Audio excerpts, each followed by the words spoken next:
Hey, what's up, everybody? Jason here, Gaijin Guinea Pig, and today we're going to talk about the JLPT, or the Japanese Language Proficiency Test, or in Japanese, the Nihongo Noryoku Shiken. And it's a test that happens twice a year. It is a test that is administered by the Japanese Ministry of Education. To put it in layman's terms, it's basically the bar in which the Japanese government acknowledges a foreigner's or non native Japanese speakers' Japanese ability. You get what I'm saying? I thought I would give a quick rundown on the JLPT. Most of you watching this probably already know what it is, but I'm also going to talk a little bit about my experience taking the test. I have done so twice now, once in America, which is where I'm from, and once here in Tokyo. That's my most recent experience. Quick rundown of the JLPT. Like I said, it is the standard in which they acknowledge your Japanese ability. There are 5 levels. It is labeled as N5, N4, 3, 2, and 1. 1 being the most challenging, the most difficult, the closest to fluency that you can probably achieve in terms of a test with Japanese. N5 obviously being on the opposite side of the spectrum, the beginner Japanese level. I have the website sort of queued up, so let's take a look at the website real quick and how it breaks down all of these different things, and I'll give you my thoughts on that, okay? Okay, so we're on the official Japanese language proficiency website. I've already kind of told you what it is. It's held twice a year, usually in July and December. I don't really know it to have taken place outside of that time frame. That has been my experience. The first time I took it, it was in December, and this most recent time was July 7th of this year. So here's how they have it broken down. Each level pretty much covers the same stuff: language, language knowledge and vocabulary, grammar, listening. When you get up to the N2 and N1 levels, the only thing that really changes is the amount of time. So, as you can see, N3 has vocabulary in 30 minutes, grammar with 70 minutes, listening in 40 minutes. That changes drastically when you get to N2. They ain't messing around. You get vocabulary, grammar, and reading in a 105-minute block, and you get a 50-minute listening block, and that's about the same in one. It's a little longer. Obviously, it's more intensive. So for me, the first time I took the test, like I said, was in December, and that was in 2022. I took the N5 test. So they have N5 listed as 20 minutes of vocabulary, 40 minutes of grammar, reading, and 30 minutes of listening. Yes, this is accurate. At the time, I was living in Colorado, which is where I'm from, and the test site was CU, Colorado University in Boulder. As far as my Japanese studies go, at that point, I was only studying independently. I wasn't taking any classes. Everything was sort of passive studying, listening to music, watching TV, movies, Japanese, um, doing apps like Duolingo and Memorize, things like that. I wasn't ever really like a hardcore serious student. Like I said, everything was quite passive, but I knew that I was starting to retain some things. So the reason I took the N5 was obviously it is the beginner test, but it was also because I wanted to see, I guess, on an official level, where my Japanese ability stood. Like if I could pass it, great. If I couldn't, no skin off my back, as they say. I wasn't really sweating it. I didn't have any pressure going into it.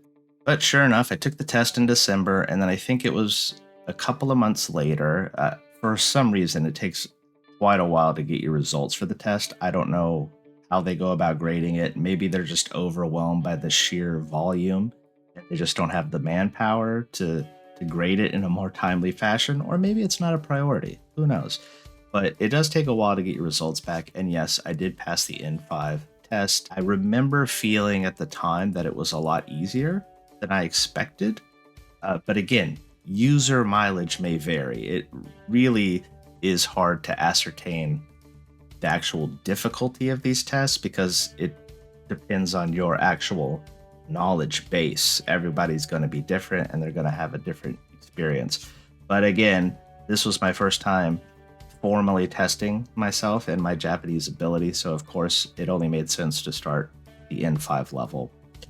The website at the top here, you'll see sample questions.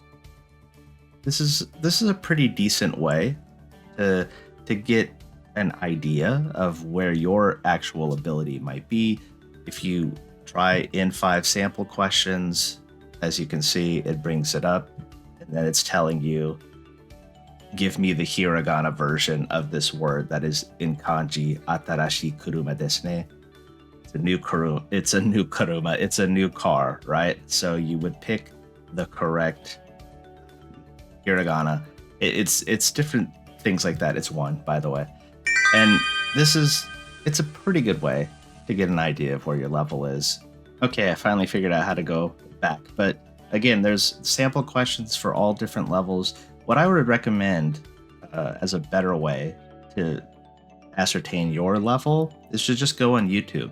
You can type in JLPT N5, N4, whatever level, and you'll find a practice video or two that are related to maybe past JLPT tests that have taken place. And they'll go through the whole thing. It'll be like reading, fill in the blank, be listening. That's a pretty good way to get an idea of where you're at. And when you do pass, a couple of months later, you'll get an envelope, pretty sturdy, and it'll be from this one was the American Association of Teachers of Japanese. That's where this came from, since I took my JLPT in America at that time. And sure enough, there is a very official, this is some nice paper we're talking about, printed certificate with, I'm covering up my name and other private information, but that's kind of what it looks like. This is my N5 certificate. I'm quite proud of that because it is official, government recognized, and I'm just proud of myself for taking a test and passing it, quite frankly.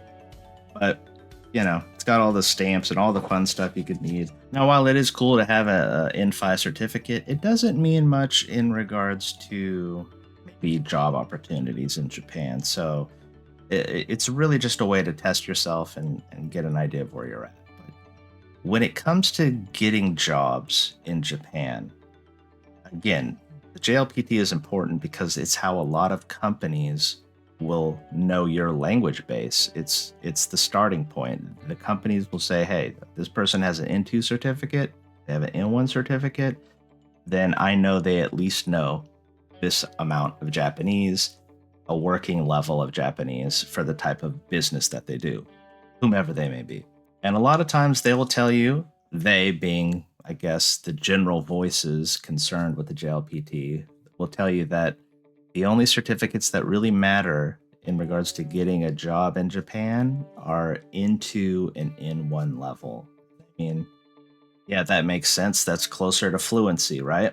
I will say, though, that those are mostly white-collar jobs, corporate type of things, office environment type jobs. You can get more blue-collar jobs, things in food service, hospitality, retail, those type of jobs. With an N3 level, maybe even N4. It's those more basic Japanese. It's not going to be as intensive for usage on a daily basis at those types of jobs.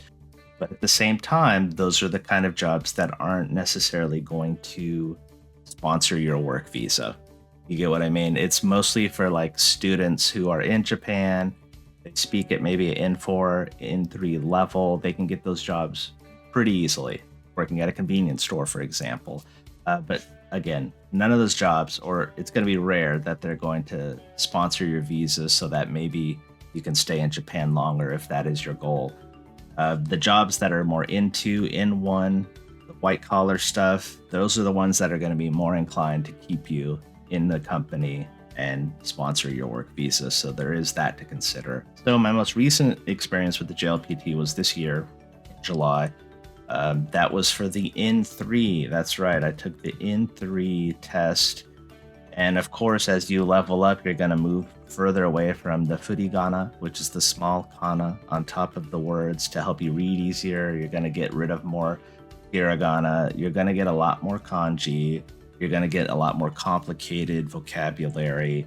But none of the tests, I'll point out, require any writing. So you don't have to worry about actually having to write any kanji or write any essays, for example. But it just gets more complex as you move up the ladder.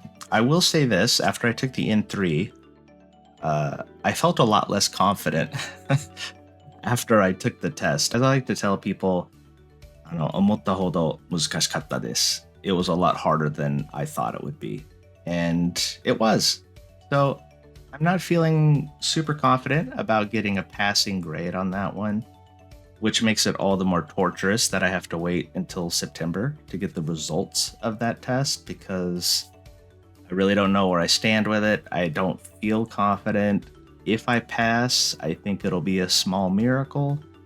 But if I do, I'll be super stoked, of course. I guess my takeaway from that was I need to study harder. And it's, in a way, having that sort of uncertainty or that lack of confidence while taking a test really puts into perspective how much or how little you know. For me, as an older applicant, again, I didn't have the pressure of having to pass this. I know that I was surrounded that day by a lot of younger people who are trying to get into universities, and they're just starting out their studies or maybe their early careers, and there's a lot more writing on it, so there's a lot more pressure. I saw a lot of worried faces, but I was a little more nonchalant. I was like, hey, I'm just doing this to challenge myself and see the kind of progress that I've made personally. As far as where your test is going to take place, well, of course, that depends on what part of the world you're in. This test, from what I know, is really available all around the world. There's the test registration process here. There's taking the test overseas and taking the test in Japan. If you are outside of Japan and you go to taking the test overseas, there's a link here that takes you to a list of local host institutions. As you can see, we have the globe covered. North America, Latin America. Let's say you're living somewhere in Western Europe. Again, I mean, anywhere you're at, I think you're going to have an option. Some of you in more secluded areas might have to do a little traveling, but they do their best to put it in some main points where there's a lot of foot traffic, I suppose, larger destinations.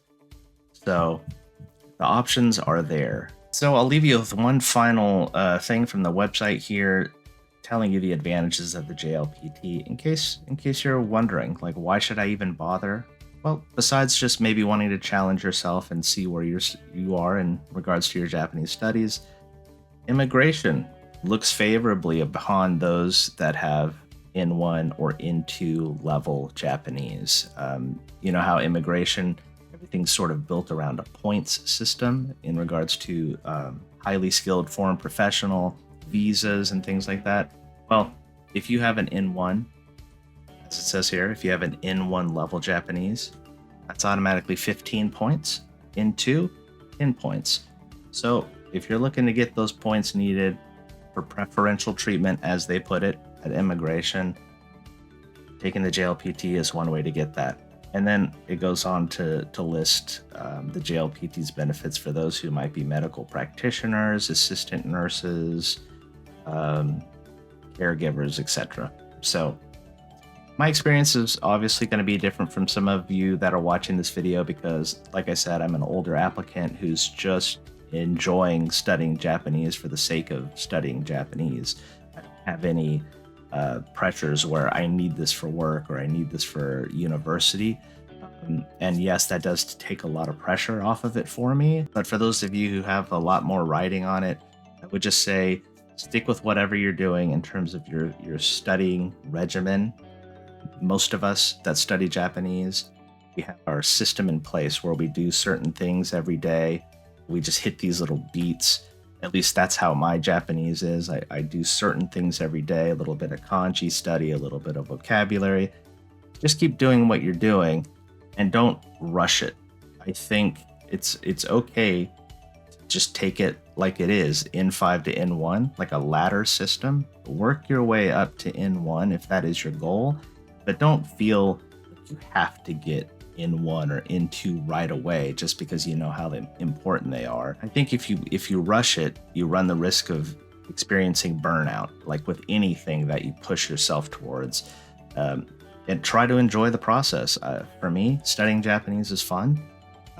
I hope it is for you as well, but enjoy the process of learning and challenging yourself and hitting these little benchmarks. That's how I look at N5 to N1. They're little benchmarks that hopefully will encourage you and motivate you to keep shooting higher and higher. And yes, YouTube is your friend, not only for videos like this with your buddy Jason, but there's plenty of JLPT resources on YouTube that I personally use to help prepare myself for the N3. Even though I didn't feel that confident, who knows? Maybe I just wasn't ready for that. Maybe N4 is where I should have went.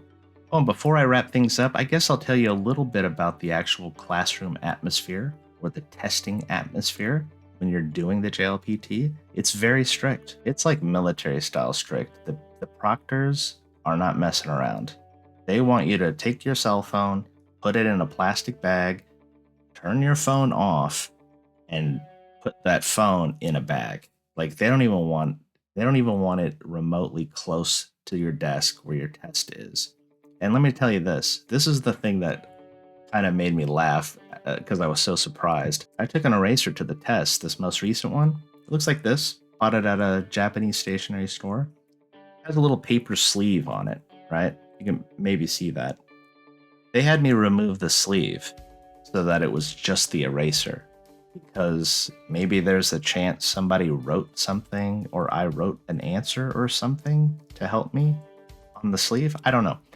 Whatever their logic is, that's not my business, but it is very strict. You get breaks in between each section. Like you do the grammar, the reading, you get a break.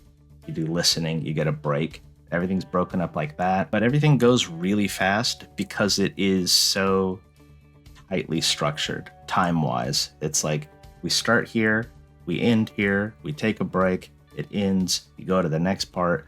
There's just no BS. There's no messing around. Next thing you know, it's over. And I hope this video helped you get into the headspace a little bit about what the JLPT is, why it's important, maybe why you should consider taking it if you haven't already, and sort of what to expect. All of that stuff.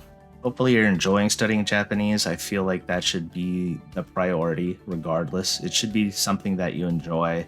I'm enjoying it. I feel like I'm around the N3 level, and that's exciting for me as somebody who just sort of passively started studying the language and things just started sticking. And I was like, wow, this is kind of fun.